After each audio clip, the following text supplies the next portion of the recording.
Hello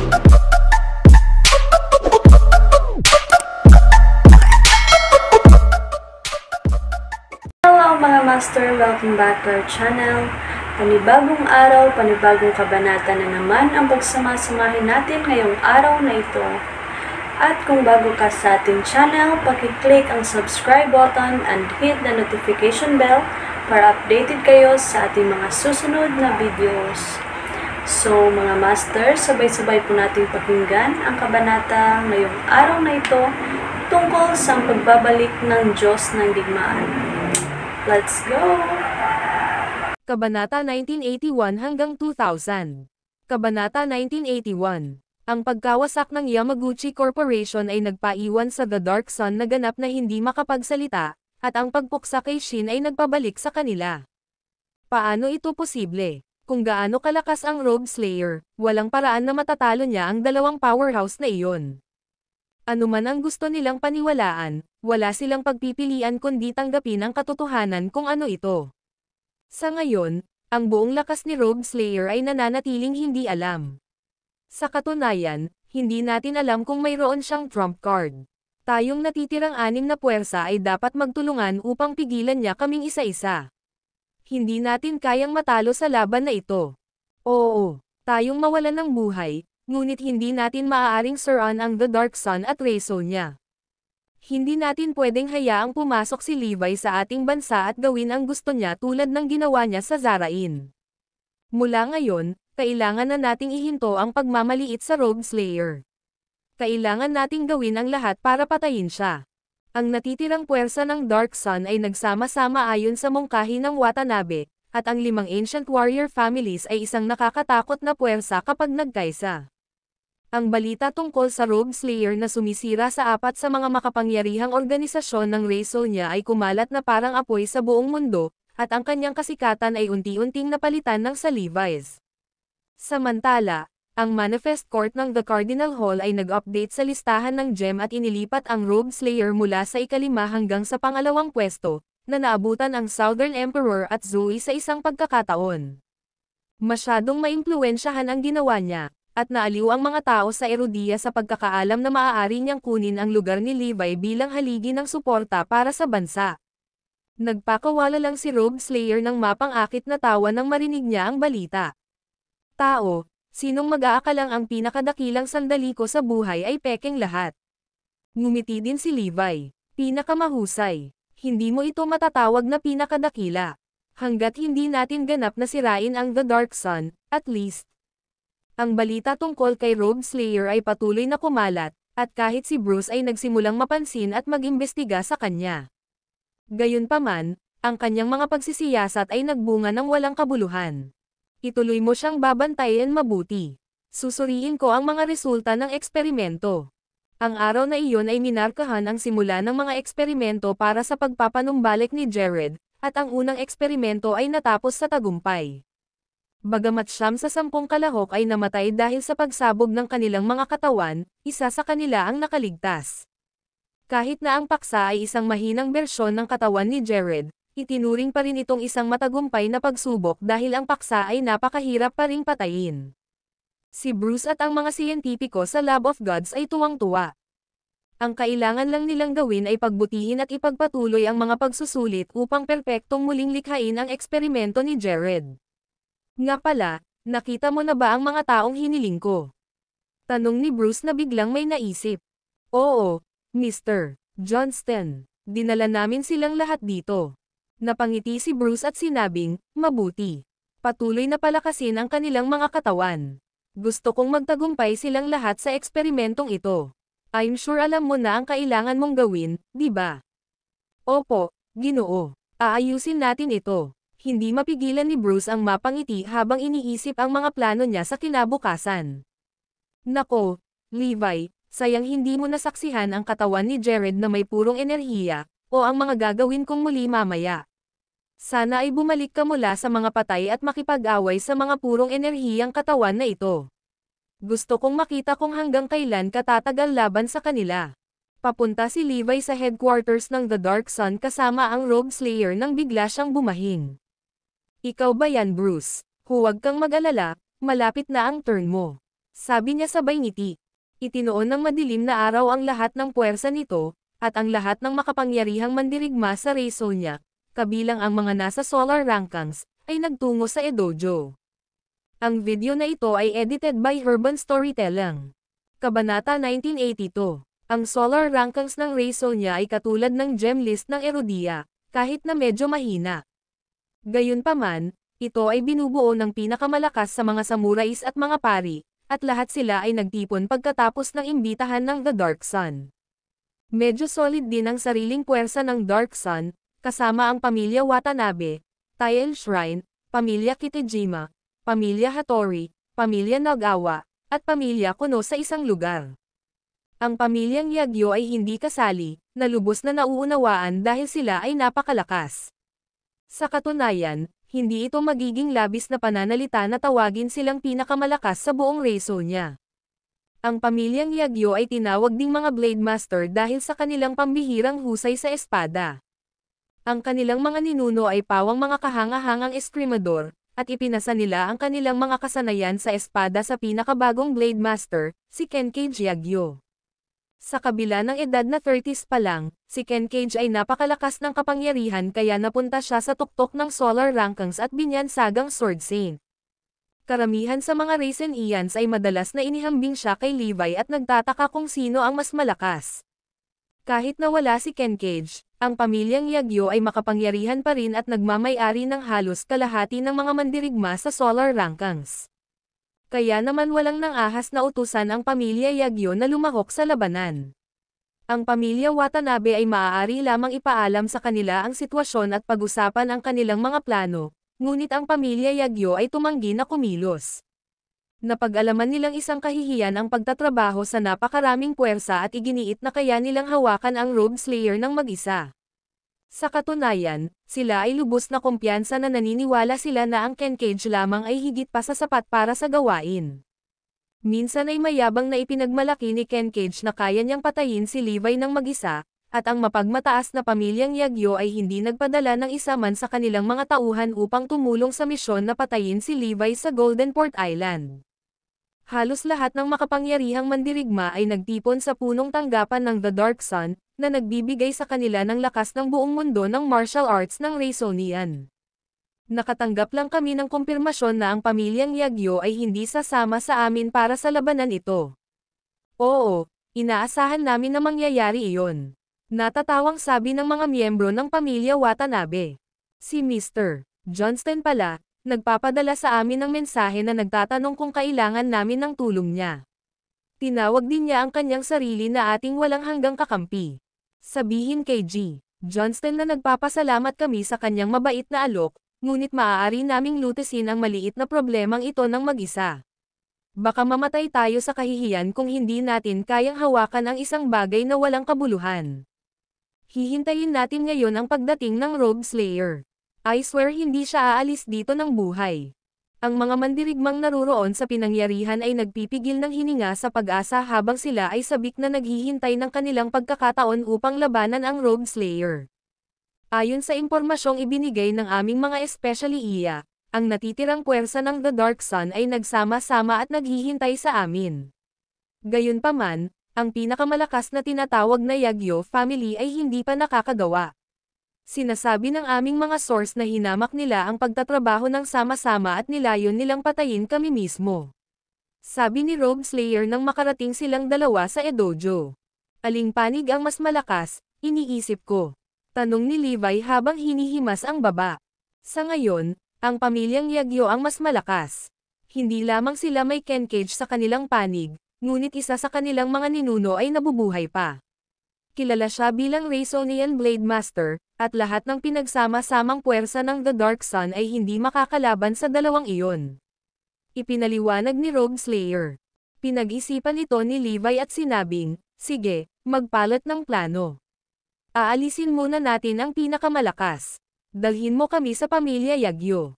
Natigilan si Robe Slayer. Seryoso. Ginagawa ng lalaking ito ang lahat ng ito na parang naglalakad sa parke. Ang video na ito ay edited by Urban Storytelling.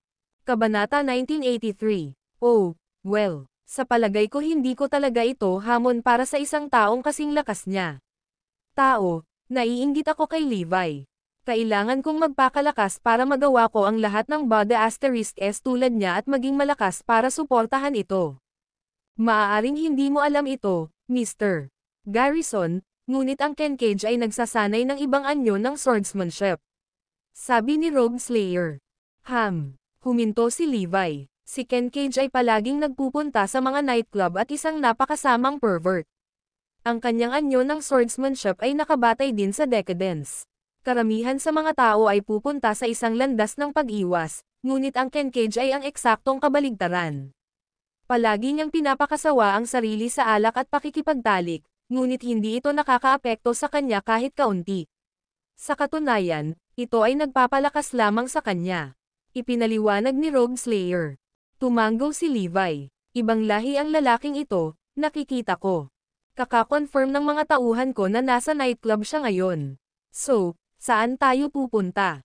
Tanong ni Rogue Slayer. Para makita si Kenkage, syempre. Aalisin muna natin ang pinakamalakas.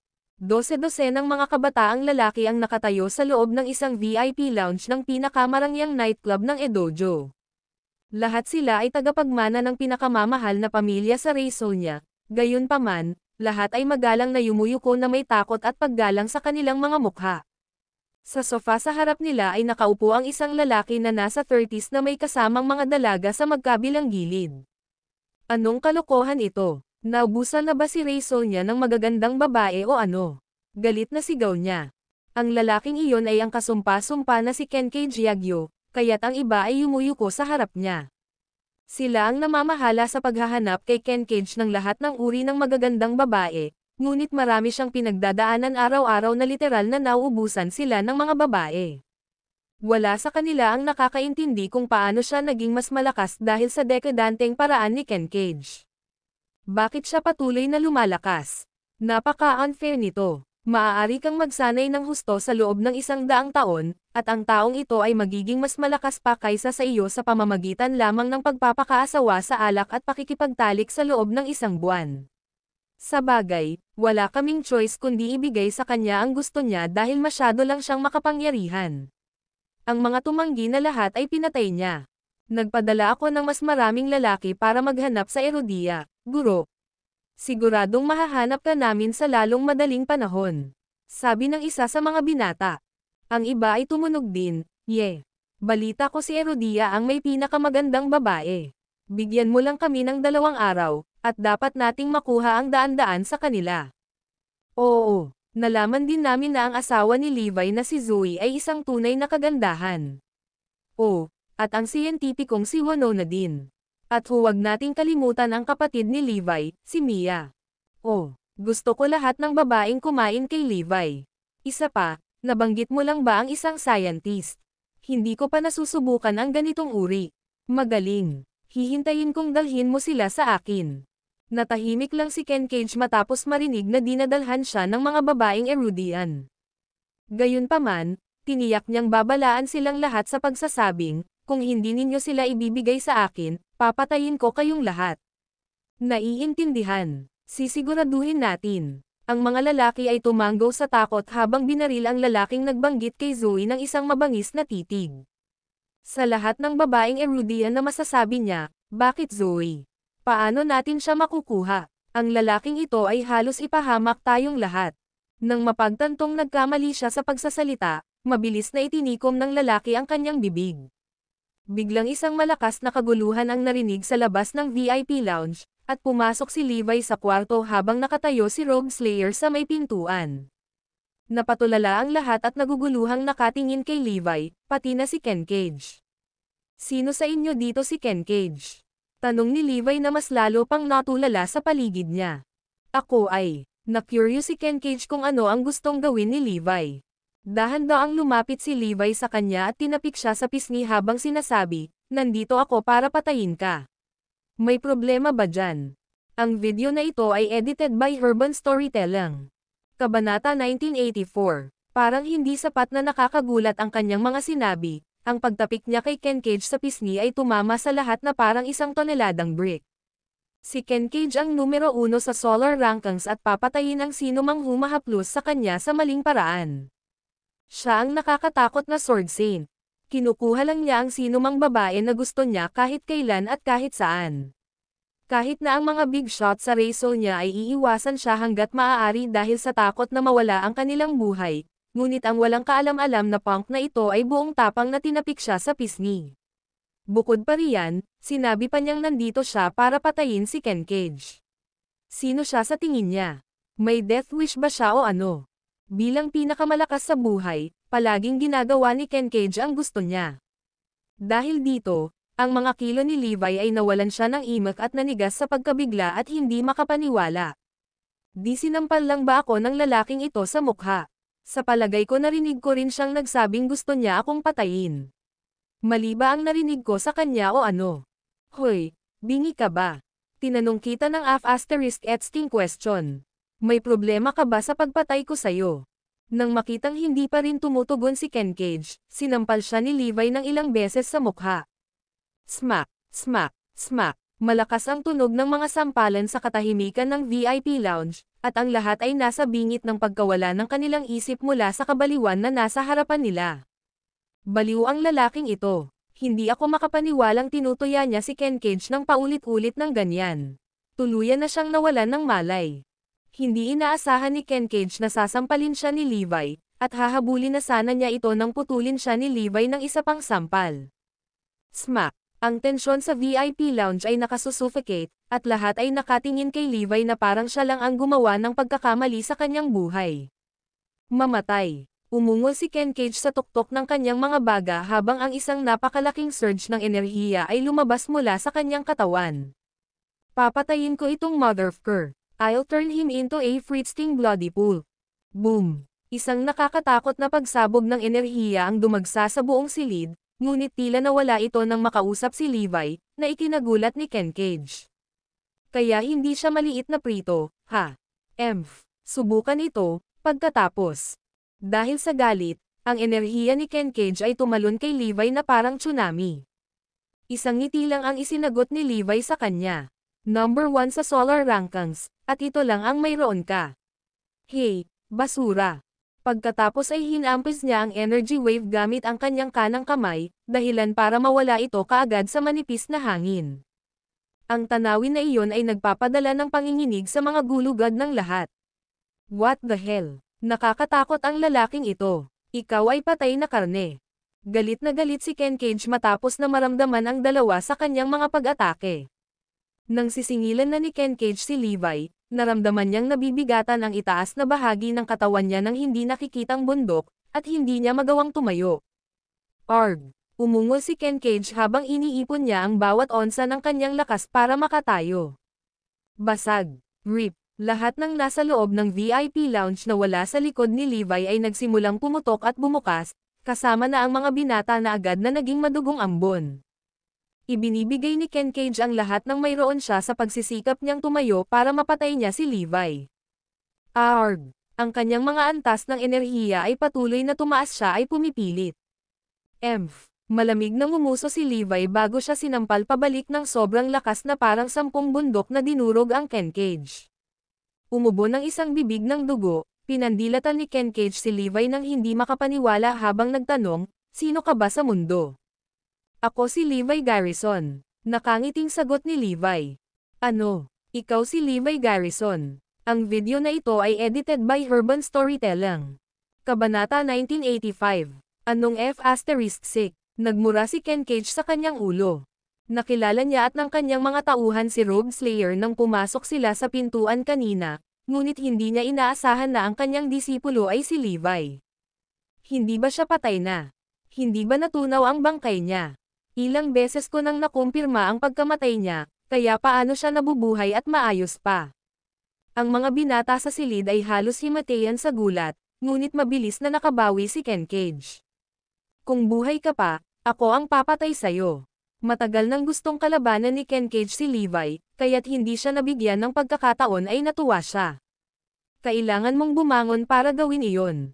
Sabi ni Levi sabay nguso. Walang katapusan ang mga salitang iyon na ikinagalit ni Ken Cage dahil hindi pa siya napahiya ng ganoon. Kailangan kong bumangon. Kailangan kong talunin si Levi. Hindi ako natalo kahit kaninong, At hindi ko kayang matalo ngayon. Mamamatay ako kapag natalo ako. Kailangan kong mabuhay. Tulad ng isang dragon na nagising mula sa 100 taong pagkakatulog, ang antas ng enerhiya ni Kenkage ay tumaas at patuloy na tumaas habang siya ay pilit na nagpupumiglas na tumayo. Ang mga binata ay natakot lahat sa tanawing nasa harapan nila dahil hindi pa nila nakita ang bahaging ito ng Kenkage. Banal na shitty. Para siyang isang halimaw ng pagkawasak na malapit nang sirain ang mundo. Si Kenkage ay parehong galit at nasa sabik sa parehong oras dahil hindi siya nakakaharap ng isang karapat-dapat na kalaban sa mga edad. Ang pagiging walang kapantay ay kaakibat ng pagiging malungkot, at pakiramdam niya ay walang laman ang loob niya sa tuwing hindi siya naglalasing sa alak at pakikipagtalik. Noon pa man ay gusto niyang makatagpo ng isang kalaban na hindi bababa sa makaligtas sa isang hit o dalawa mula sa kanya, ngunit hindi kailanman nagkaroon ng anumang swerte.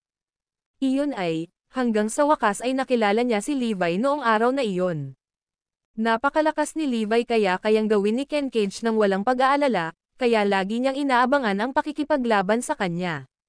Dahil sa wakas ay natupad na ang kanyang pangarap, hindi mahirap isipin kung bakit siya kikiligin dito. Sa wakas, nagkakaroon na ako ng pagkakataon na ipaglaban ka, Levi. Buti na lang may katapat kang kalaban. Sigaw ni Kenkage. Malamig na ngumuso si Levi bilang tugon. Hey, tinatawag mo ang iyong sarili na karapat-dapat na ipaglaban ako. Nagbigay siya ng parang ordinaryong suntok, pero namutla ang mukha ni Kenkage nang tamaan siya nito. Ito. Ito ay nakakatakot na hindi masabi. Napaisip si Kenkage habang nagsusuka ng maraming dugo.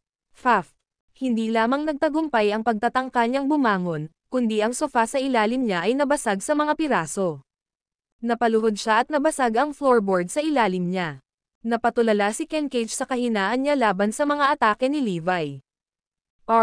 Sinubukan niyang bumangon muli, ngunit napatumba siya ng isa pang suntok. Boom! Basag. Sa pagkakataong ito, nabasag ng suntok ang mga buto sa kanyang katawan at naging ganap siyang kapansanan. Si Kenkage ay nabasag ng malalim sa lupa, at ang kanyang ulo ay ang tanging bahagi sa ibabaw. Sampal. Sinipa siya ni Levi sa ulo habang nakangising sinabing, well, halika, bumangon ka na. Ang tanging nagawa ni Kenkage ay sumigaw na parang baliw, ngunit wala itong nagawa para matulungan siya. Ngayon, mamatay ka na.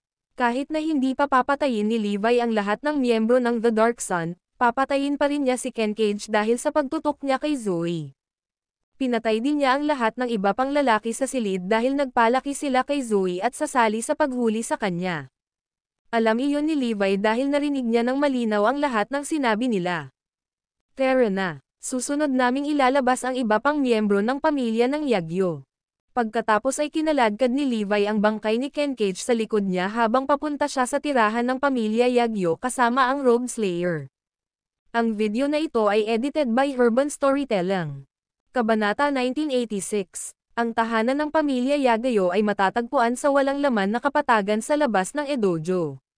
Dahil sa pangit na reputasyon ng pamilya, ang paligid ng bahay ay ganap na walang nakatira. Ang mga mandirigma ng pamilyang Yagyo ay naruroon sa pangunahing bulwagan bilang pag-iingat dahil sa mga kaganapang aktibidad ng Rogue Slayer. Bagamat tumanggi silang makipagtulungan sa mga puwersa ng The Dark Sun, nagpasya pa rin silang tipunin ang kanilang sariling mga tao. Si Tenfu Yagyo ay parehong ama ni Kenkage at ang patriarch ng pamilyang Yagyo.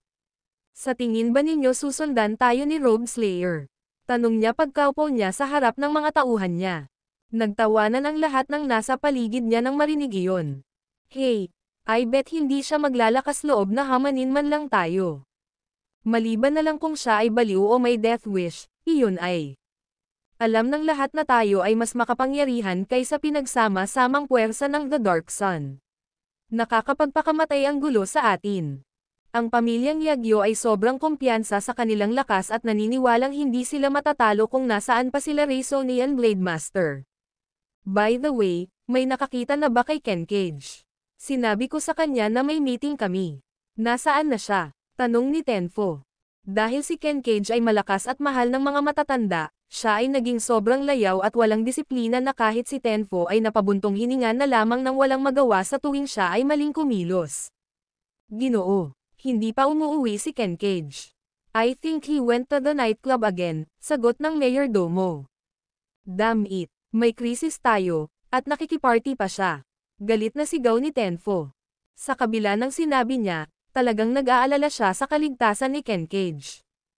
Ang Rogue Slayer ay nagdulot ng takot sa puso ng lahat, pagkatapos ng lahat. Huwag kang mag-alala, sir. Sigurado akong magiging maayos si Mr. Ken Cage. Kung mayroon man, ang mga bumangga sa kanya ay dapat mag-alala. Sa katunayan, ililigtas niya tayong lahat ng problema sa pagpatay kay Rogue Slayer kung hahabulin niya si Mr. Ken Cage. Napangiti si Tenfo at hinaplos ang kanyang bigot nang marinig iyon.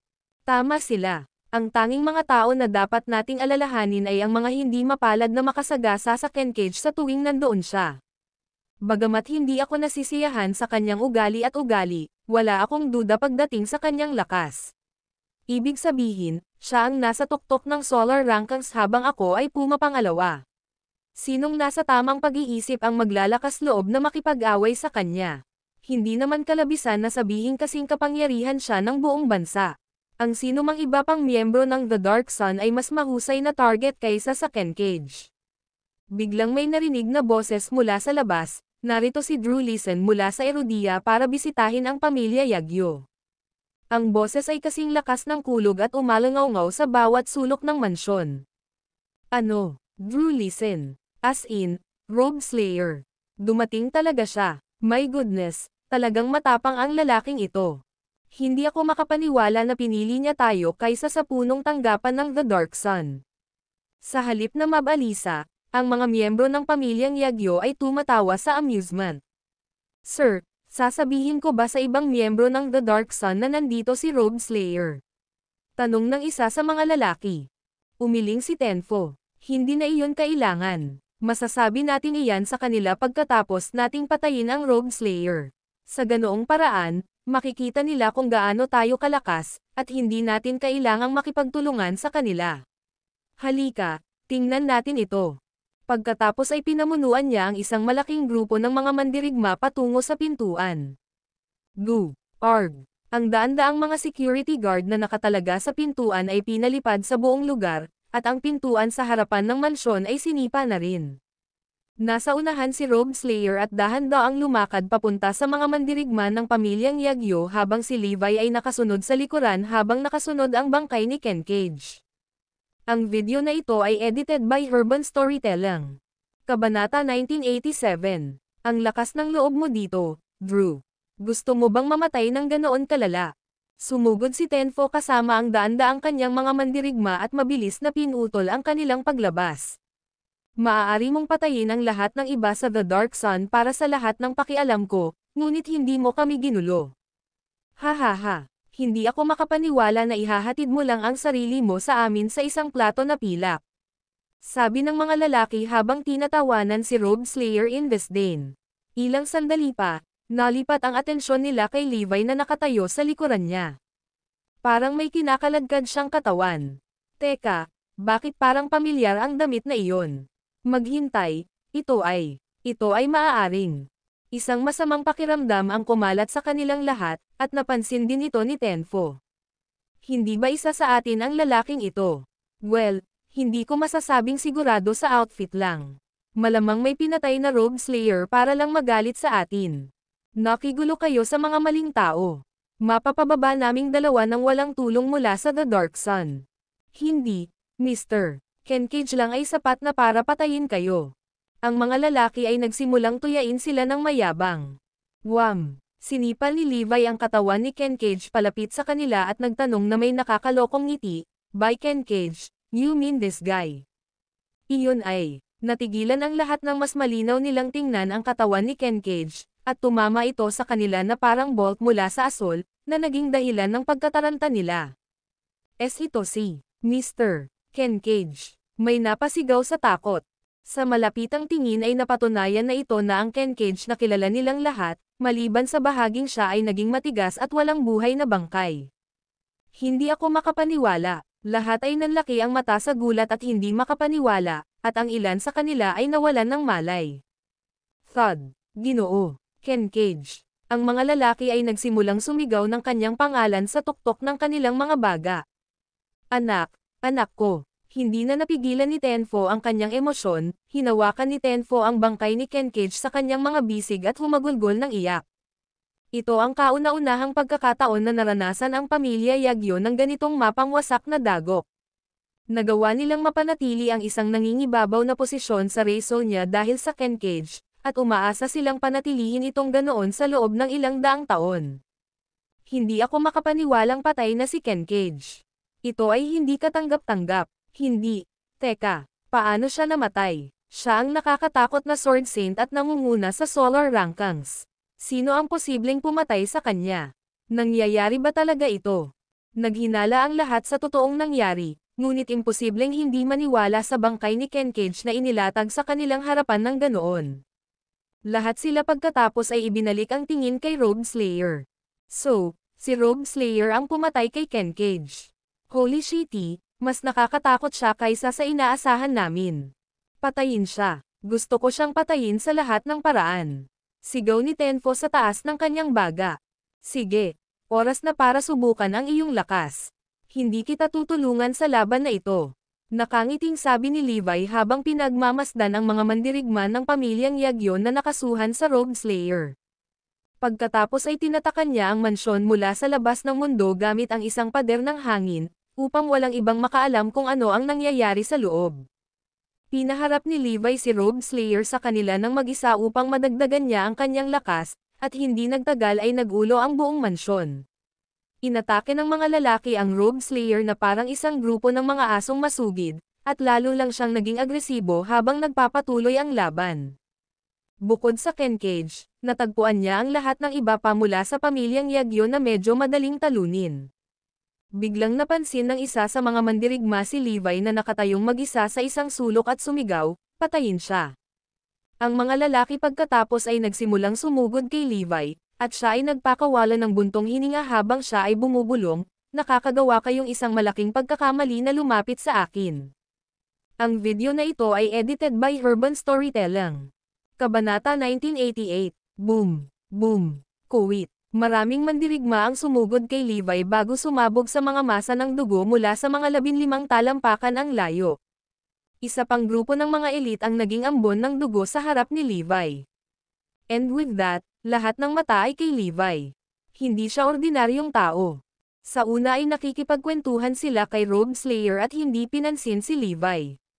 Pero ngayon, siya na ang sentro ng atensyon. With that, wala nang maglalakas loob na manggulo muli kay Levi. Nagkaroon sila ng bagong layunin. Gusto nilang tanggalin muna si Robe Slayer bago ibagsak si Levi. Kaya naman, hindi maiiwasan ang labanan sa pagitan ng mga manlalaban at Robe Slayer. Di nagtagal, maging si Yagyo Tenfo, na nireranggo ang numerong 2 sa Solar Rankings, ay sumali. Kuwit. Samantala, 10,000 piling mandirigma ang nagtipon sa punong tanggapan ng The Dark Sun, na may naka-install na mga kagamitang teknolohikal. Nagkaroon pa nga ng mga bitag at tinambangan sa buong lugar. Ang mga lalaki mula sa pamilyang Watanabe ay napangiti sa kasiyahan matapos makita kung gaano kahirap ang punong responsibilidad. Ang tanging bagay na natitira ay maghintay para sa Robe Slayer na dumating at salubungin ang kanyang pagkamatay. Tama. Anumang palatandaan ng Robe Slayer. Nasaan na sila ngayon? Dapat dumiretso sila sa atin, di ba? Nagiging curious ang pamilya Watanabe. Hindi sumagi sa kanilang isipan na maaaring pumunta si Robe Slayer sa pamilyang Yagyo sa halip. Pagkatapos ng lahat, hindi ito naging problema sa simula. Alam nila na kahit ang mga idiot ay hindi pipiliin na puntahan ang pamilyang Yagyo, ang pinakamakapangyarihang pamilya sa kanilang lahat. Kaya, ang pamilya Watanabe ang naging tanging pagpipilian. Nakita sila sa paligid ng lugar na ito 2 oras na ang nakakaraan, papunta sa amin. Pero nawala sila. Hindi namin alam kung nasaan sila ngayon. Hinanap namin kung saan-saan ngunit wala kaming makitang anumang bakas ng mga ito. Kuwit. Ha, talaga. Agad na umupo ang mga strategist ng pamilya Watanabe at nagsimulan ng talakayan. Sa kalaunan, nakarating sila sa isang conclusion.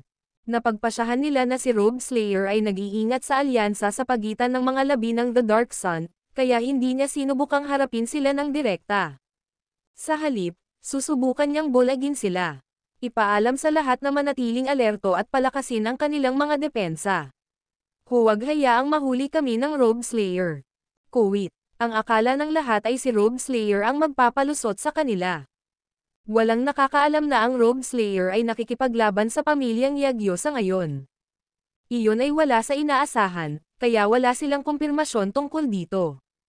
Sa pamilyang Yagyo, si Robe Slayer ay nagalit na. Siya ay napuno ng dugo, kapwa ng kaaway at sa kanya. Mayroong ilang mga pagkakataon kung saan ito ay naging mapanganib, ngunit hindi siya tinulungan ni Levi. Isa itong pagsubok para sa Robe Slayer.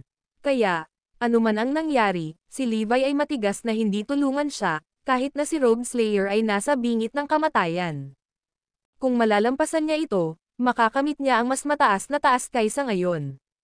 Whoosh! Bang! Kuwit! Sa gitna ng labanan, isa-isang bumagsak ang mga mandirigma mula sa pamilyang Yagyo. Gayunpaman, hindi nasaktan si Robe Slayer.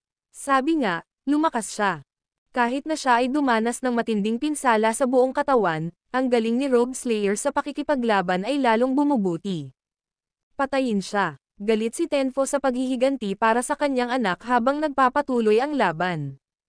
Kuwit. Sa paglipas ng panahon, ang bilang ng mga nahulog na lalaki mula sa pamilya Yagyo ay natambak, at sila ay nawawalan ng pag-asa. Masyado siyang magaling. Lumalakas siya habang umuusad ang laban. Paano ito posible? Sa tuwing tila babagsak na si Robe Slayer, palagi niyang itinutulak ang kanyang paa sa lupa, na nagpapadala ng kawalan ng pag-asa sa mga mata ng pamilyang Yagyo. Noon lang nila napagtanto kung gaano sila mali tungkol sa pagtatasa ng antas ng kapangyarihan ni Robe Slayer. Unti-unti nilang napagtanto kung bakit namatay si Ken Cage. Gayunpaman, hindi nila alam, ay si Levi talaga ang mas malakas at pumatay siya kay Ken Cage Yagyo. Mababaliw ang lahat ng nandoon kapag nalaman nilang ang laban ay isa lamang aral na inihanda ni Levi para kay Robe Slayer. Boom! Si Tenfo ay ipinadala na lumipad sa himpapawid. Nakaramdam siya ng pag-asa. Pahingi ng tulong sa matanda. Nasa panganib ang pamilya Yagyo. Ang video na ito ay edited by Urban Storytelling. Kabanata 1989. Matanda, kailangan mo namin. Matanda, kailangan mo namin. Kuwit. Ang natitirang mga miyembro ng pamilya Yagyo ay tumawag lahat.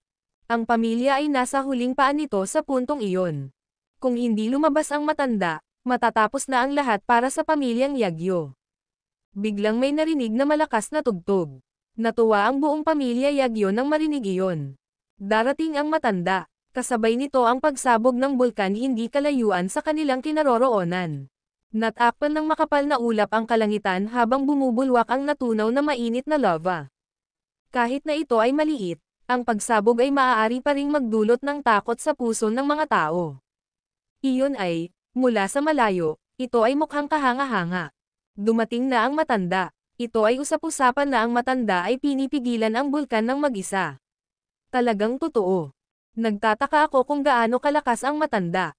Siguradong mas malakas siya kaysa Robe Slayer. Kung nandito si Levi, siguro magkakaroon sila ng pagkakataon. Pero kung wala siya, walang makakapidyo sa matanda. Kuwit. Walang sino man ang maniniwala sa isang bagay na tulad ng isang taong maaaring gumawa ng isang buhay na bulkan dahil ito ay isang napakalaking pahayag. Gaano man kaliit ang bulkan, ito ay dapat na imposible. Higit pa rito, mula sa sinabi ng mga miyembro ng pamilyang Yagyo, ilang dekada na itong ginagawa ng matanda. Kahit na ang pag-iisip tungkol dito ay magpapadala ng panginginig sa mga gulugad ng mga tao. Gayunpaman, alam ni Levi na ginagamit ng matanda sa pamilyang Yagyo ang bulkan upang sanayin ang kanyang sarili upang malampasan ang kanyang mga limitasyon. Hindi nagtagal, lumitaw ang isang silhwete sa larangan ng digmaan. Mas bata talaga ang matanda kaysa kay Tenfo. Ang impresyon na ibinigay niya sa sandaling ito ay tila iyon ng karaniwang Joe. Wala man lang naramdamang pananakot mula sa kanya. Gayunpaman, pinipigilan lang ni Ikan Yagyo ang kanyang sarili. At iyon ang pinaka nakakatakot sa kanya. Mayroon siyang espada na nababalutan ng abo ng bulkan at labi ng magma. Agad na naunawaan ng mga lalaki doon na ito ay isang espada na ginawa ni Ikan sa loob ng magma. Boom! Ang espada ay umalog bigla, at ang mga abo sa ibabaw nito ay nagkalat, na nagsiwalat ng isang marilag na talam. Ang espada ay kumikinang na parang apoy, at tila may sariling layunin na pumatay. Isang tibak na maaaring yumanig sa pinakapundasyon ng lupa ay lumitaw. Elder Aiken, patay na si Ken Cage, bigyan mo ang pamilya ng isang kamay at ipaghiganti siya para sa amin. Pakiusap, ikaw na ang bahala sa amin, sir. Kuwit. Ang lahat sa pamilya ng Yagyo ay lumuhad at umungol sa matinding paghihirap. Ano? Patay na siya. Biglang nagbago ang ekspresyon ni Ikan. Si Ken Cage ang paborito niya pati na rin ang kinabukasan ng pamilya. Itinuro sa kanya ni Ikan ang lahat ng nalalaman niya at mataas ang inaasahan niya na malumpasan siya ni Ken Cage balang araw. Hindi niya inaasahan na mamatay si Ken Cage habang nagsasanay siya sa pag-iisa. Nang makita ang katawan ni Ken Cage, agad na nagalit si Ikan. Sino yon? Umungol si Ikan. Siya yon. Rogue Slayer mula kay Erudia. Drew listen.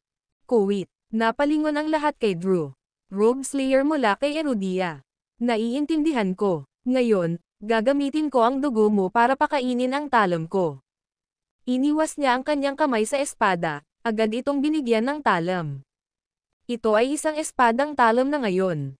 At ang pangalan nito ay God Slayer. Magkakaroon ka ng rub na maging unang biktima nito, Slayer. Boom! Nagsisimula ng manginig si Rogue Slayer bago ang napakalaking pressure na inilalabas ni Ikan. Alam niyang hindi siya tugma kay Ikan sa presensya lang nito. Hindi inaasahan ni Rogue Slayer na makakita ng ganoong sinaunang tao sa reso niya. Siya ay dapat na nasa parehong antas ng Southern Emperor, ang numero 1 sa listahan ng gem. Mas malakas, kahit na. Naisip niya. Naisip ni Rogue Slayer na hindi siya magkakaroon ng pagkakataon laban kay Ikan kahit na hindi siya nasugatan sa ngayon. Patayin siya. Kuwit. Sigaw ng lahat sa pamilya. Ang pagkamatay ni Ken Cage ay nagdulot ng matinding sakit sa pamilya, kaya gusto ng lahat na patayin si Rogue Slayer. Halika sa akin. Tingnan ko kung ano ang nakuha mo. Kahit nasugatan si Rogue Slayer, ayaw niyang matalo sila sa espiritu. Tabi ka. Ako na ang bahala dito. Biglang sumulpat si Levi sa harap ni Rogue Slayer at itinulak siya palayo. Ang video na ito ay edited by Urban Storytelling. Kabanata 1990. Alam ni Levi na ang Rogue Slayer ay hindi tugma para kay Ikan. Higit pa rito dahil ang Rogue Slayer ay nasa bingit ng kamatayan. Mamamatay siya kapag nakipag-away siya sa kanya. Ano ba, hindi siya magle-level up kahit hindi siya mamatay. Mas mabuti pang pumasok na ako. Ha? Nagulat ang lahat nang makitang masunuring tumabi si Rogue Slayer matapos siyang sikuhin ni Levi. Kahit na naitaboy ni Levi ang mga lalaking nakapaligid sa kanya, walang nagseryoso sa kanya dahil ang mga lalaking nakalaban niya ay mga goons lang mula sa pamilya Yagyo. Hindi man lang sila maituturing na mga manlalaban. Naisip nila na isa lang siya sa mga kampan ni Rogue Slayer. Ang sabi, ang sitwasyon sa sandaling ito ay tila nagpinta ng ibang larawan. Underlang ba talaga siya ni Rogue Slayer? Nang makita si Levi na humakbang pasulong, medyo natulala si Ikan. Sino ka? Instinctive niyang tanong. Sa oras na iyon, ipapaalam na sana ni Tenfo sa matanda ang tungkol kay Levi bilang kampan ni Rogue Slayer, ngunit pinutol siya ni Levi at sinabing, ako ang pumatay kay Ken Cage Yagyo. Nagulat ang lahat sa kanyang pahayag. Hindi ba si Rogue Slayer ang pumatay kay Ken Cage? Teka, sa kalaunan ay napagtanto ng mga lalaki na may nangyari pagkatapos matingnan ng maigi. Nakipag-away lang sila kay Rogue Slayer, kaya kailangan nilang kilalanin ang kanyang lakas. Ngunit sa kabila nito, walang paraan na sapat siyang makapangyarihan para wasakin ang mga elite ng pamilya ng ganoon kadali. Siya ay may mga pinsala sa kanya pumunta siya unang nakipaglaban sa pamilya Yagayo. Hindi sapat iyon para mapantayan niya si Ken Cage. Imposible yan. Higit pa rito, base sa kung paano siya namatay, mukhang hindi man lang nagkaroon ng pagkakataon si Ken Cage. Naisip nila na ang Rogue Slayer ay walang kakayahan sa ganoong gawain. At kahit na mapatay niya si Ken Cage, dapat pa rin siyang masaktan pagkatapos ng laban. Ngunit dumating siya nang hindi nasaktan. Ibig sabihin, hindi man lang nakalaban ni Rogue Slayer si Ken Cage. Kung hindi ito Rogue Slayer, ito ay maaaring. Napatingin ang lahat kay Levi. Siya yon. Pinatay niya si Ken Cage. Nagkakamali tayo noon pa man. Ang impormasyong ibinigay sa amin ng pamilyang Watanabe ay hindi tumpak. Walang paraan ang taong ito ay kampan ni Rogue Slayer. May pagkakataon pa na ang lalaking ito ang dahilan kung bakit siya nagrampa kay Razor niya at sinisiraan ang lahat. Sa wakas ay napagtanto ni Tenfo na si Rogue Slayer ay isang katulong lamang, na si Levi ang tunay na pakikitungo. Hindi ka naman underling ni Drew Listen Hindi ka taga-Razor niya. Isa kang Erudian. Bulalas ni Tenfo. Lahat ng naroon ay natauhan na rin. Dahil doon, naging maingat si Ikan kay Levi. Pagharap niya ay may naalala si Ikan. Isang lalaking hinayaan siyang makatikim ng pagkatalo. Ang tanging pagkatalo niya. Nagkataon, ang lalaking iyon ay isang Erudian din, at nakita siya ni Ikan bilang kanyang karibal sa buhay. Mula nang siya ay matalo, siya ay nagtago sa ibabaw ng bulkan sa likod ng bakuran ng pamilya at nagsimula ng kanyang pagsasanay. Araw-araw, taon-taon, hinahasa niya ang kanyang katawan at isipan habang pinapanday ang Godslayer na may layunin lang ang nasa isip. Paghihiganti. Gusto niyang talunin ang lalaking minsang natalo. Nang makitang pinatay ni Levi ang kanyang paboritong inapo at naglabas ng isang katulad na presensya sa kanyang panghabang buhay na karibal, si Ikan ay nasa Syra. Handa na siyang ilabas ang lahat dahil ang lahat ng kanyang mga pandama ay umabot sa kondisyon na kondisyon. Ngayon ang araw na tatapusin ko ang aking pag-iisa. Ang araw na ang espadang ito ay sumalubong sa dugo sa unang pagkakataon. Dapat kang makaramdam ng pagmamalaki, namamatay sa mga blades ng Godslayer. Sigaw ni Ikan. Ang kanyang mensahe ay simple, ang kamatayan ng Godslayer ay isang marangal. Noon, ayaw ko talaga kapag tinutukan ako ng mga tao ng baril, sabi ni Levi na may blankong ekspresyon habang nakatingin kay Ikan. Ngayon, ayaw ko sa mga espada. Nang marinig iyon, ibinaba ni Rogue Slayer ang kanyang ulo sa kahihiyan. Ganoon din ang ginawa niya noon at pinag-aral ni Levi. Ganon din ang ginawa ni Ikan. Ang video na ito ay edited by Urban Storytelling. Kabanata 1991. Kaya, ang mga bagay ay tiyak na magiging pareho para sa Ikan, o mas masahol pa. Umungol si Ikan at inihampas ang Godslayer kay Levi. At kasabay nito ang isang nakakatakot na alon na bomb alot sa lahat ng bagay, na nag-iiwan lamang ng kamatayan at pagkawasak. Ang Godslayer ay higit pa sa isang samurai sword. Ito ay huwad mula sa pinakasimpleng mga materyales. Ngunit pagkatapos dumaan sa mga dekada ng tempering sa molten lava, ito ay naging isang obra maestra. Ito ay mas nakakatakot kaysa sa Divine Sword. Nang makita iyon, nagdilim ang ekspresyon ni Rogue Slayer. Nakakatakot si Ikan Yagyo. Sinong mag-aakalang may ganito si Razor niya? Ramdam ni Rogue Slayer ang pressure na ipinalalabas ni Ikan habang lumalawak ang kanyang mga ugat. Naabot niya ang isang bagong antas. Iyon ang susunod na target ni Rogue Slayer. No wonder hiniling ako ni Levi na umatras. Boom! Isang liwanag ang kumislap sa harap ng mga mata ni Ikan habang binalot ng mapanirang aura ang kalawakan na parang isang pagsabog ng bulkan. Sa puntong iyon, parang si Ikan ay pagkawasak na nagkatawang tao. Kaya ito ang tunay na kapangyarihan ng matanda. Nakakatakot. Kuwit. Ang buong pamilya ng Yagyo ay tuwang-tuwa, na nagpapakita ng mga ekspresyon na hindi pa nila ipinakita noon. Hindi sila napapawi, at gagawin na nila ang hindi nagawa ng The Dark Sun. Kahanga-hanga ang matanda, ang laban na ito ay magiging napakalaking. Whoosh! Sumugod si Ikan, ang kanyang mga mata ay kumikinang na parang langit sa gabi. Ang kanyang enerhiya ay lumulubog tulad ng dumadagandong na alon na bumagsak sa dalampasigan. Ang kanyang pag-atake ay parang kamatayan mismo. Boom! Isang suntok ang sinagot ni Levi. Bang! Sinalubong ng kanyang kamao si Godslayer sa isang marahas na sagupaan. Ang impact ay nagdulot ng shockwave na bumasag sa lahat ng nasa paligid nila habang ang background ay naging monochrome mula sa nakakabulag na flash na sumunod. Parang katapusan na ng mundo habang gumuho ang tahanan ng pamilyang Yagyo. Maging ang pagsabog ng bulkan ay napigilan dahil sa sagupaan ni Ikan at Levi. Ang buong bundok ay nanginginig, bumagsak kahit na. Iyon ang kapangyarihan ng dalawa sa pinakamalakas na mandirigma. Itap-tap-tap, namangha ang lahat ng makitang hindi gumalaw ni Levi kahit 1 pulgada matapos silang mabangga at naitulak si Ikan ng 5 hakbang na paatras. Sa yugtong ito ng laban, bawat hakbang na ginawa niya ay may mga hakbang na indikasyon. Ha! Nagulat si Ikan sa kinalabasan na iyon. Ginamit lang ba niya ang kamao niya para pagtaboy sa akin? Napatulala si Rogue Slayer na hindi kalayuan sa kanila. Anong nangyari? Magpapatalo ba ang matanda? Hindi pwede. Minamaliit lang kita. Sigaw ni Ikan. Kami no Kiri. Isang nakakatakot na lilam ng liwanag ang bumungad mula sa Godslayer, nagniningning ng napakatingkad sa sinag ng araw.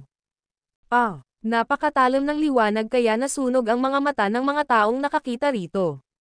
Mabilis na kumalat ang isang kakilakilabot na hangarin na pumatay, na bumabalot sa buong lugar. Hinawakan ni Ikan ang Godslayer gamit ang dalawang kamay at itinaas ito sa kanyang ulo bago mabilis na nilaslas pababa. Ang paglipat na ginawa niya ay ang pinakapangunahing mga galaw na itinuro sa reso niya. Kahit na ang mga bata ay alam kung paano gawin iyon.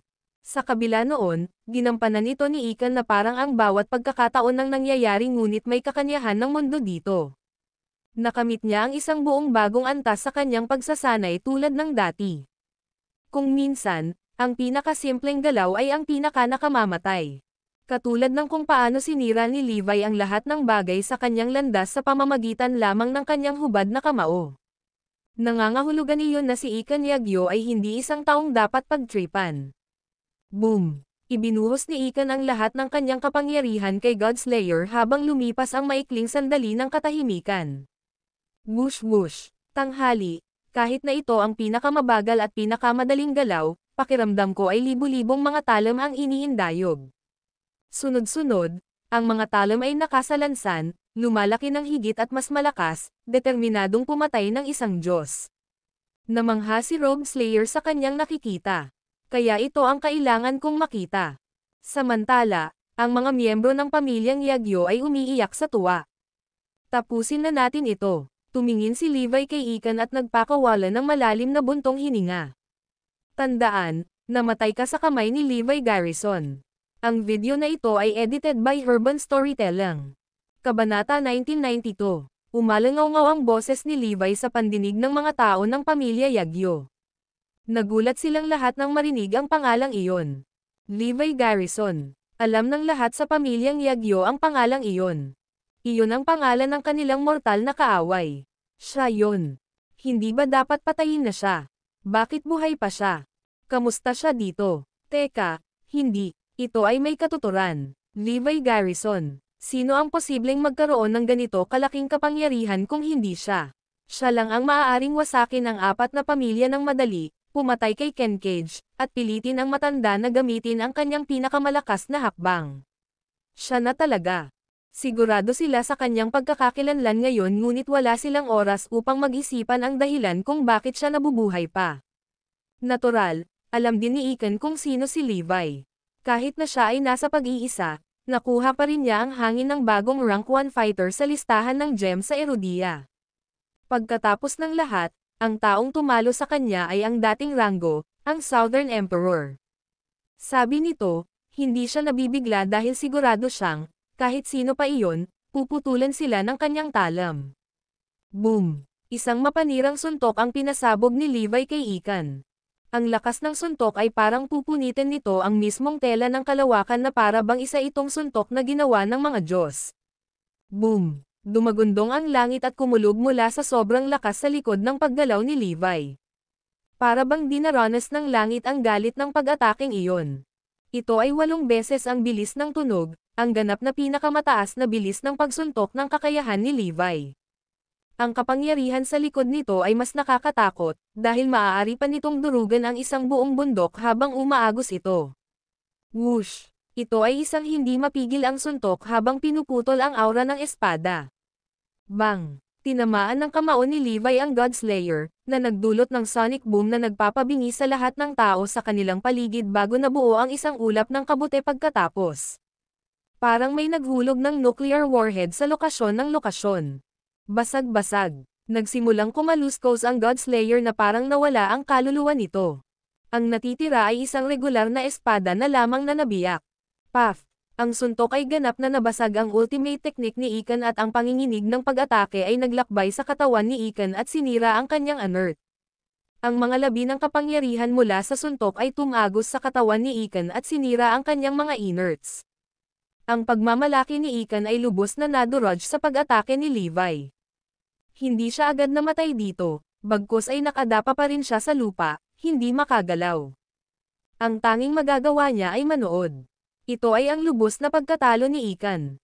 Higit pa rito, mas malala pa ito kaysa sa huling pagkatalo niya. Sa pagkakataong ito, hindi na siya makakaligtas. Puff! Dugo ang lumabas sa kanyang bibig, habang nakatingin kay Levi na hindi makapaniwala. Napabuntong hininga ang mga miyembro ng Yagyo. Paanong buhay pa si Levi? Ganoon ba siya kalakas? Kahit na ang matanda ay hindi katugma sa kanya. Paghihiganti. Nandito siya para maghiganti. Sa wakas ay napagtanto nila kung bakit ang The Dark Sun ay pinuntirya. Ang pangangatwiran noon tungkol sa paghihiganti ni Rogue Slayer kay Levi ay hindi naging makabuluhan sa kanila. Ngunit ngayon, malinaw na ang lahat. Si Levi ang nasa landas ng paghihiganti. Napakahina, bulalas ni Levi habang nakatingin sa lahat ng nandoon ng malamig na tingin. Sa kalaunan, namatay si Ikan Yagyo. Pagkatapos, sumunod ang buong pamilya Yagyo. Walang buhay na kaluluwa ang naiwan. Susunod, punong tanggapan ng The Dark Sun. Deklara ni Levi. Kapwa siya at si Rogue Slayer ay may kasamang bangkay.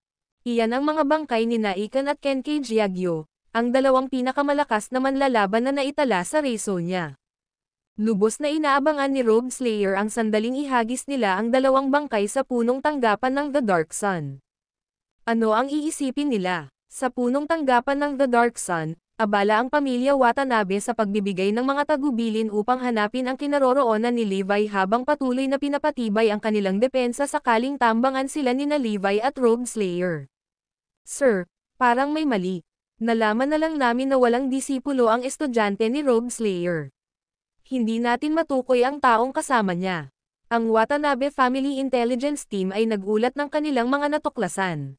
Ang video na ito ay edited by Urban Storytelling. Kabanata 1993. Ano? Fake ba ang identity niya? Bulalas ng nakatataas sa pamilya Watanabe. Tama iyan. May fake identity siya. Sa sandaling iyon, lumingon ang lahat kay Delano.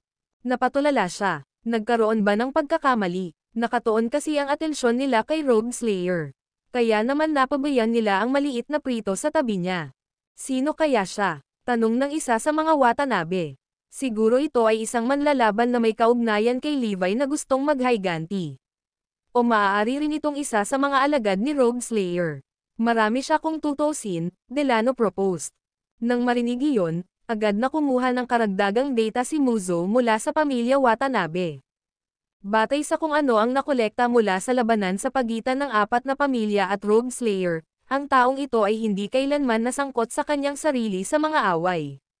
Ang lahat ng ito ay ginawa ng Rogue Slayer. Ibig sabihin maliit lang siyang prito kung ganoon. Hindi na kailangang mag-alala. Pag-isipan mo, may natitira pa bang mga mandirigma sa Erodia na talagang makakapaghiganti kay Levi? Kuwit, pinag-isipan ito ng iba at inakala nilang nag-overthink sila sa mga bagay-bagay. Paano kung alam mo na lang kung sino talaga siya? At alamin kung nasaan sila ngayon? Mabilis. Kuwit. Habang ang The Dark Sun ay sabik na sinusubukang alamin kung nasaan sina Levi at Rogue Slayer, gustong malaman din ng buong mundo. Pagkatapos ng lahat, ang Rogue Slayer ay gumawa ng isang pangalan para sa kanyang sarili. Lalo na sa Erodia, siya ay susunod na susunod kay Levi Garrison. Walang mag-aakalang lilito si Rogue Slayer pagkatapos mawala si Levi. Kaya naman, mapapabagsak ni Rogue Slayer ang lahat ng puwersa sa reso niya, kung ang ay makakabawi pa sa pagkawala ni Levi. Sabi nga, hindi natuwa si Bruce kahit matagumpay niyang ginagaya ang eksperimento ni Jared. Ang hitsura ng Rogue Slayer ay hindi magandang balita para sa kanya. Kung hindi dahil sa katunayan na ang specimen ay nasa ilalim pa rin ng obserbasyon, ipinadala ito kaagad ni Bruce sa reso niya. Pumunta ka. I-deploy ang mga puwersang mayroon tayo sa reso niya at tulungan sila. Maghanap ng ilang tao para mag-alok sa kanila ng tulong militar. Malaki na ang kanyang pananagutan ni Bruce ngayon, kaya maaari ring magkaroon ng anumang puwersa sa ilalim ng Lab of Gods mula sa buong mundo. Kaya naman, Lihim niyang inayos ang mga puwersa sa raison niya para tulungan ang The Dark Sun. Kuwait. Makalipas ang kalahating oras, isang nakagugulat na balita ang nagulat sa buong mundo. Lumabas si Robe Slayer at ang kanyang kasama at papunta sila sa punong tanggapan ng The Dark Sun. Hindi man alam ng The Dark Sun kung saan sila nagpunta, magaan ang loob nila na mahahanap nila ang dalawa. Ito ay isang magandang bagay na malaman dahil maaari silang huminahon ng kaunti at hindi na kailangang mag-alala na tambangan. Darating na sila, mga tao. Maghanda. Ang lahat ng mga pinuno ng pangkat ay nagsimulang magbigay ng mga order. Kailangan ba nating ipaalam sa pamilyang Yagyo? May nagtanong. Hindi na kailangan yan. Hindi iyon makakatulong dahil hindi sila darating. Hindi sila gagana sa atin. Tama iyan. Palaging basura ang tingin sa amin ng pamilyang Yagyo, na wala kaming silbi. Akala pa nila si Bruce ang may kagagawan sa pagkamatay ni Levi at tinalikuran kami. Palagi silang nakasakay sa kanilang matataas na kabayo dahil tinitingnan sila ng kanilang nakatatanda. Ayos lang. Tanggalin natin si Robe Slayer at ipakita sa pamilya Yagyo na hindi tayo inutil. Kuwait. Hindi nagtagal, dumating si Levi at ang Robe Slayer sa headquarter ng Dark Sun. Napakahigpit ng seguridad doon. Sa sandaling sila ay nagpakita, ang lahat ng mga lalaki at mga sandata ay handa nang umalis. Higit pa rito, ang mga utak ng madilim na araw ay nagdala ng higit pang mga lalaki upang salubungin sila. Kanina pa namin kayo hinihintay. Dumating ka na rin sa wakas. Napangisi si Muzo. Nakatago si Delano sa loob ng karamihan na may salungat na ekspresyon. Ganoon ba? Ngumiti si Levi. Dumating ako na may dalang mga regalo. Boom! Boom! 2 bangkay ang inihagis sa harap ng mga miyembro ng The Dark Sun. Ang video na ito ay edited by Urban Storytelling. Kabanata 1994. Ha! Natigilan ang lahat sa The Dark Sun sa ginawa ni Levi. Ano ito? 2 bangkay. Kaninong mga katawan iyon? Nagsimulang bigyang pansin ang lahat ng mga bangkay. Ang isang ito ay isang matandang lalaki na duda kung may nakilala. Medyo pamilyar ang itsura niya. Sino siya? Hindi ko talaga moari. Paano naman yung isa? Mukhang pamilyar. Mukhang. Hindi pwede. Diyos ko. Di ba Kenkage Yagyo yun? Ang kababalaghan ng pamilya Yagyo. Ang Sword Saint na nirerango bilang isa sa solar rankings. Marami ang kailangang tumingin muli para makasigurado. Siya na talaga. Ito ang bangkay ni Kenkage Yagyo. Sa isang iglap, ang lahat ay nagsimulang magkaroon ng halo-halong damdamin. Ang kanilang mga saloobin ay dumaan din sa kanilang napakasalimuot na pagbabago. Ito ay Kenkage Yagyo. Bulalas ng isang tao sa lahat ng mga bulungan. Siya. Paano siya namatay? Imposible yan. Kuwait. Hindi makapaniwala ang lahat matapos makilala ang bangkay ni Kenkage. Sino kaya ang pumatay sa kanya? Joke ba ito? Walang maglalakas loob na tumawid sa Kenkage Yagyo. Papatayin mo siya. Hindi pwedeng siya yon. Hindi siya yon. Imposible. May sumigaw. Teka, tingnan mo. Ang espadang nasa kanya, espada niya iyon. Tama iyan. Yan ang espada ni Kenkage Yagyo. Walang pekeng ganyan. Hindi mo ba nararamdaman ang layunin ng pagpatay na nagmumula sa espadang iyon? Hindi may kakaila. Siguradong bangkay na iyon ni Kenkage. Kuwait. Napabuntong hininga na naman ang lahat. Sa sandaling iyon, lahat sila ay nakaramdam ng panginginig na dumadaloy sa kanilang mga gulugad. Patay na talaga si Kenkage Yagyo. Paano? Siya ang pinakamalakas na tao sa solar rankings. Patay. Matapos matiyak ang katotohanan, lahat ng tao mula sa The Dark Sun ay nabigla. Sino ang ibang lalaki noon?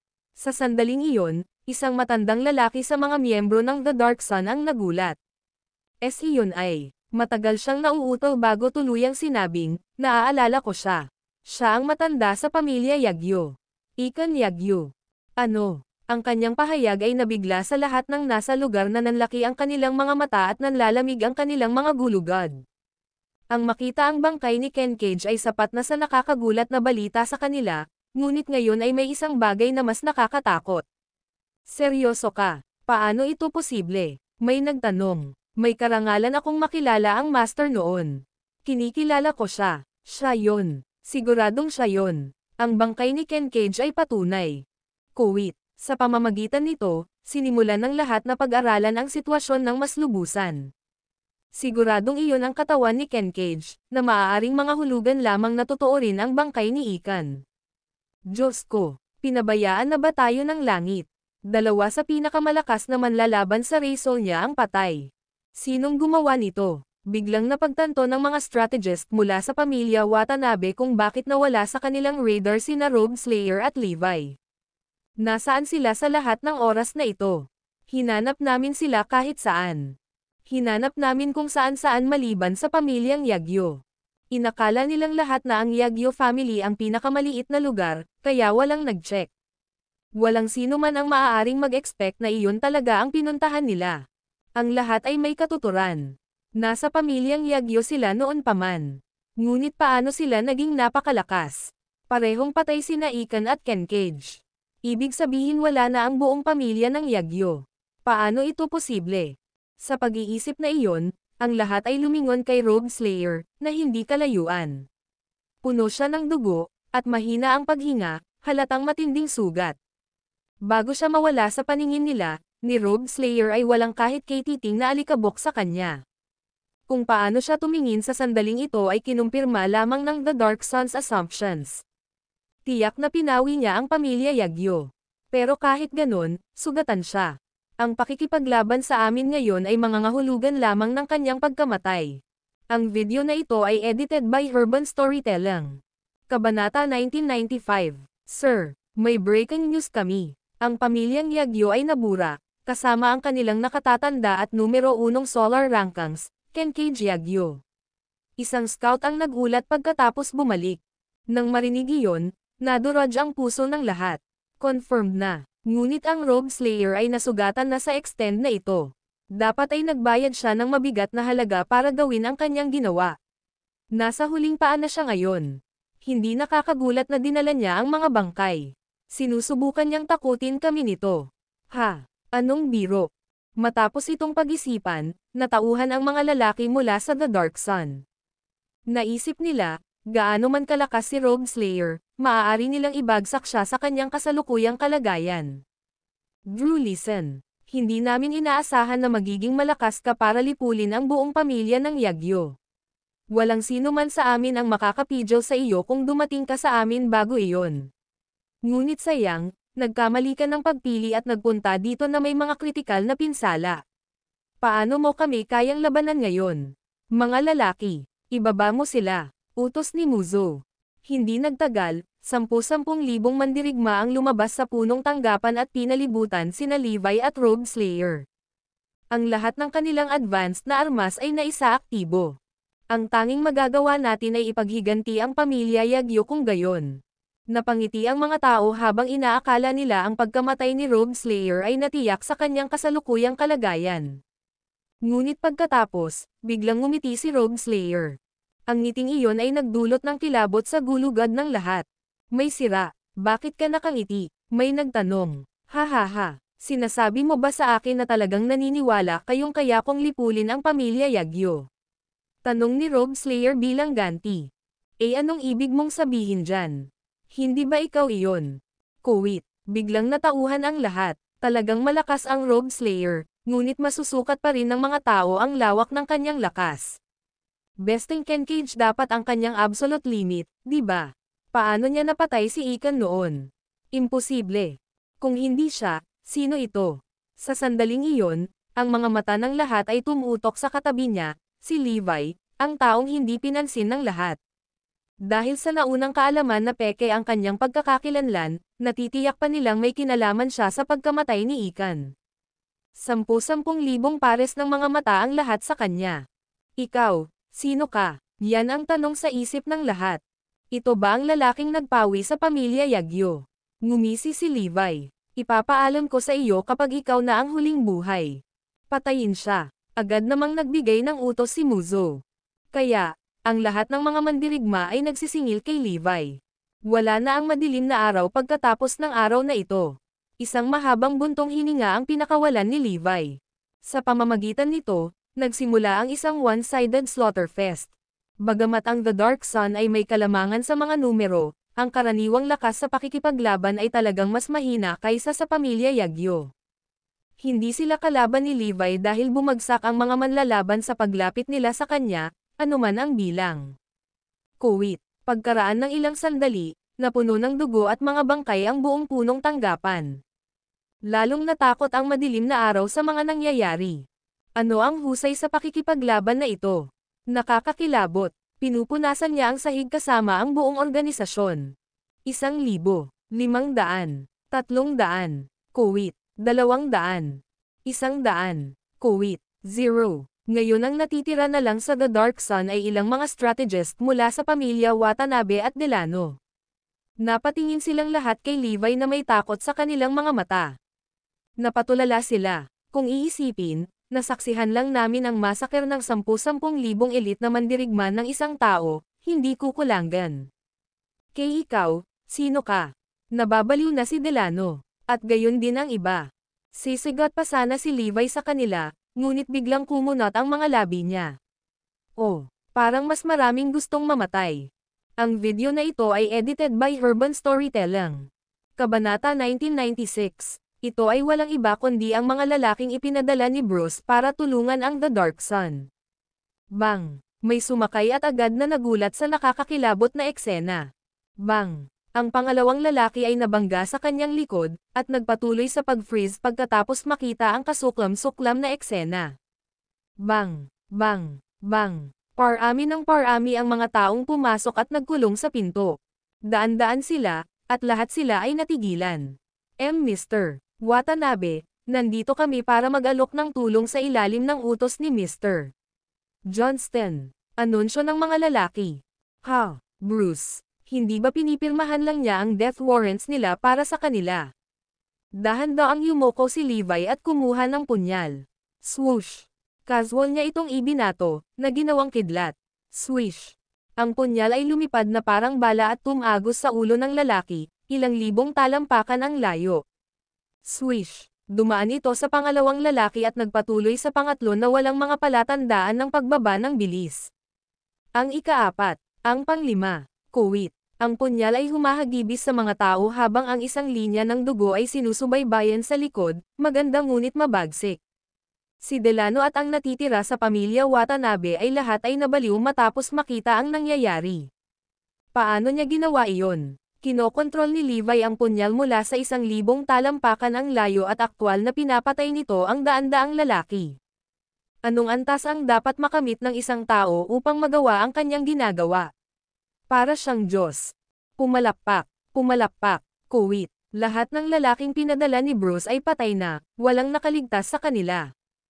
Ito ay banal. Kahit si Rogue Slayer ay nabigla. Ang mga bagay na ginawa ni Levi ay mukhang simple, ngunit ito ay talagang nangangailangan ng napakalawak na konsentrasyon at kontrol. Samantala, si Delano at ang Kargada ay nawalan ng malay dahil sa pagkabigla. Masyado siyang malakas. Kay ikaw. Ngayon, masasabi ko na sa iyo ang totoo. Ang pangalan ko ay Levi Garrison. Bumalik si Levi sa orihinal nitong facial features habang nagsasalita.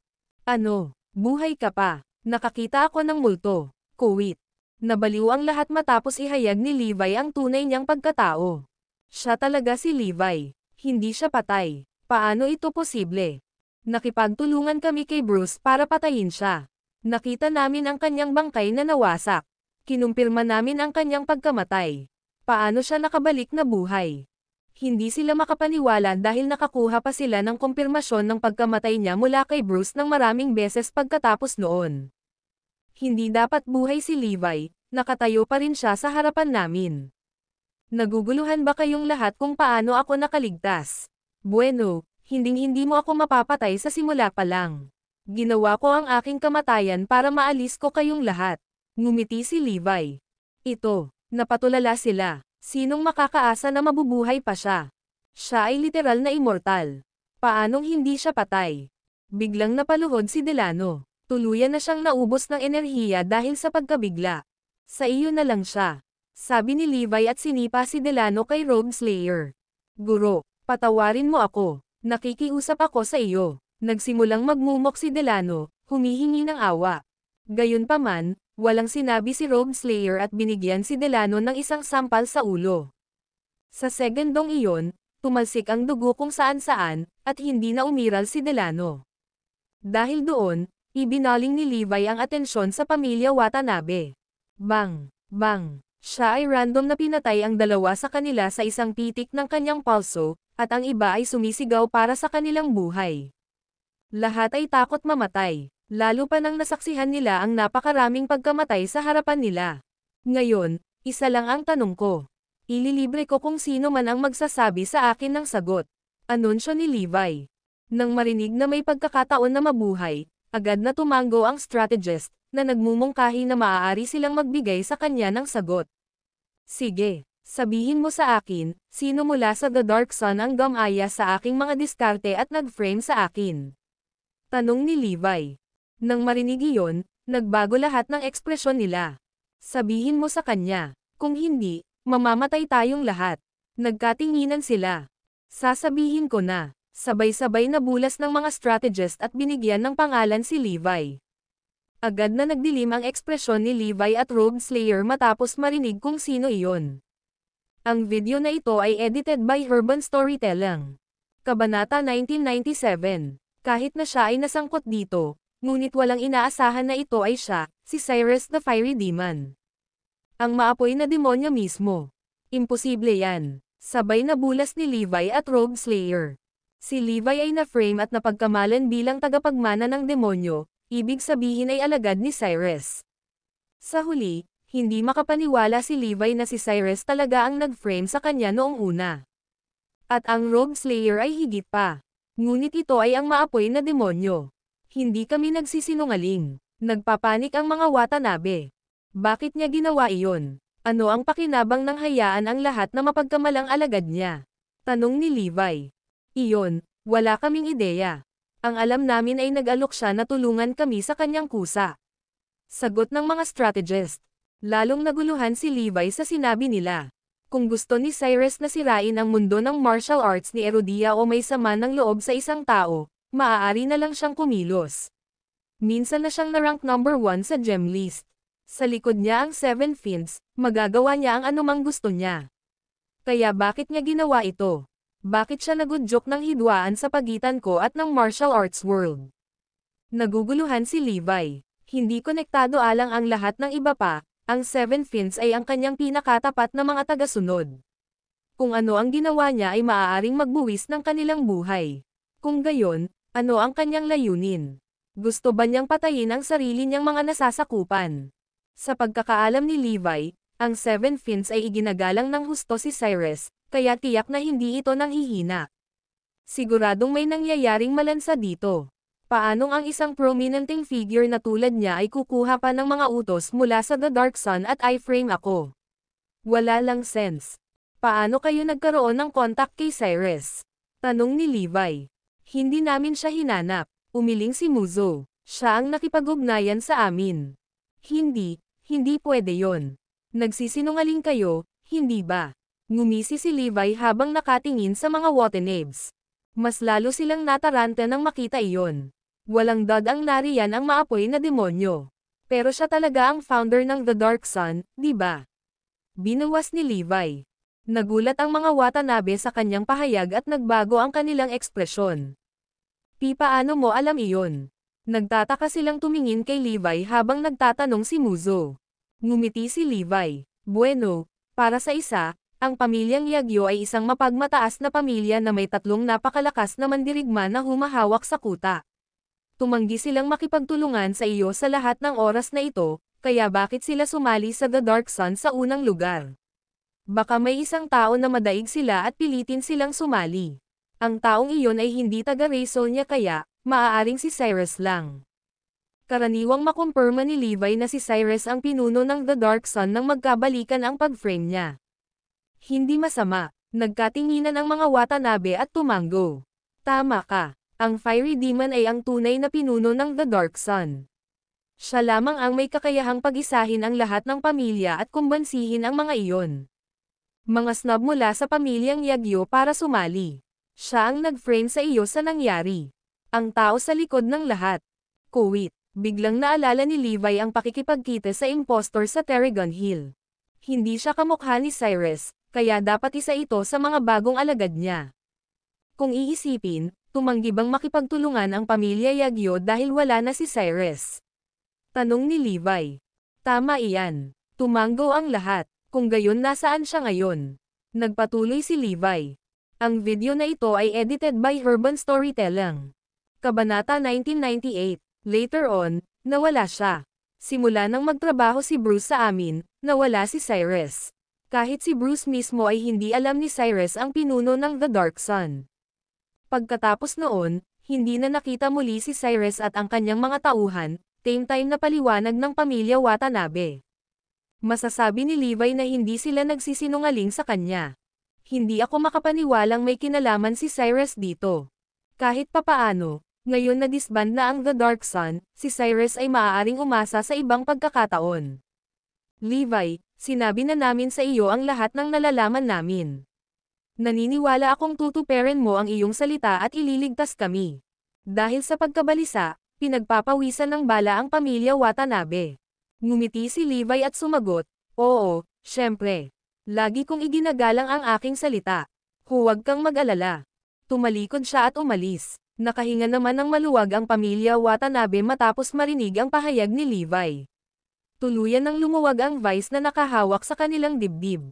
Mabubuhay tayo. Alam kong si Levi ay isang tao ng kanyang salita. Nang dumaan si Levi kay Rogue Slayer, bumulong-bulong siya, sa iyo lahat. Kasunod nito, nagpakawala ng masasamang ngiti si Rogue Slayer.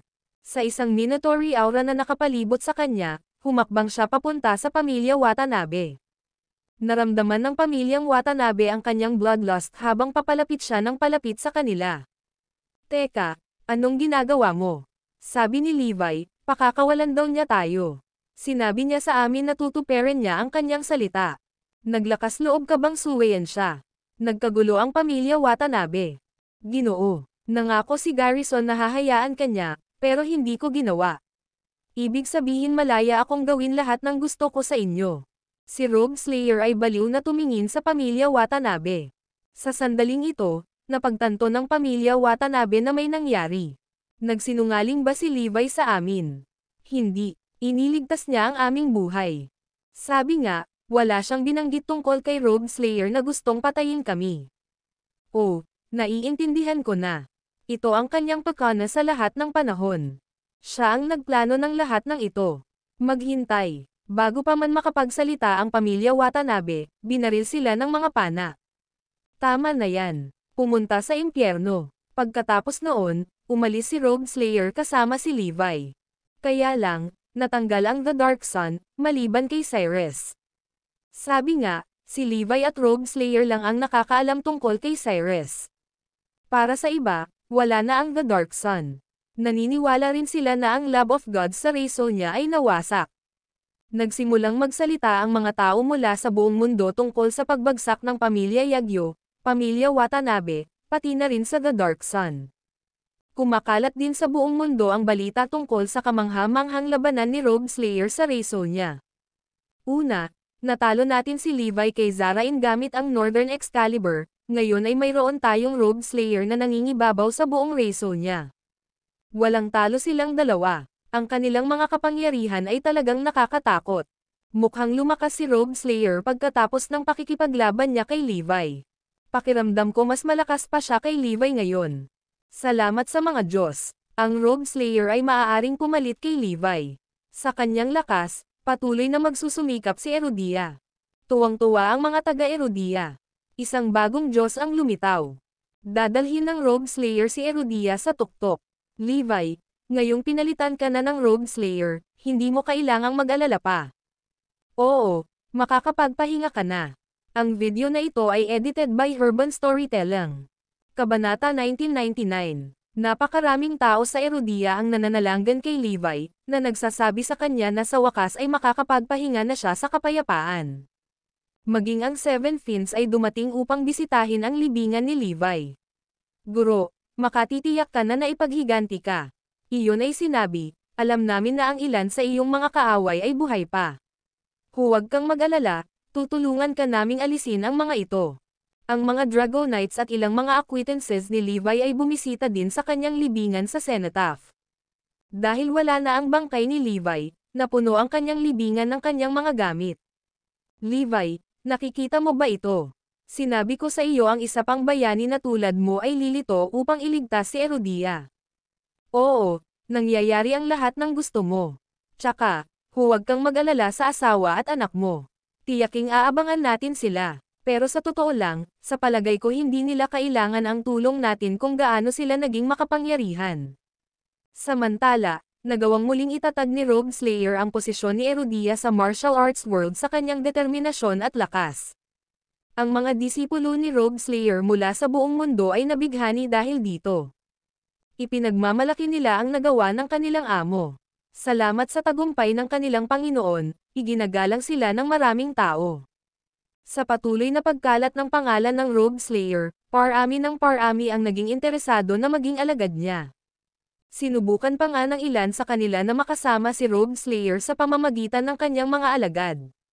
Magkakaroon tayo ng paghanga at paggalang ng mga tao kung tayo ay magiging mga alagad niya. Samantala, si Rogue Slayer ay nagpakawala ng buntong hininga.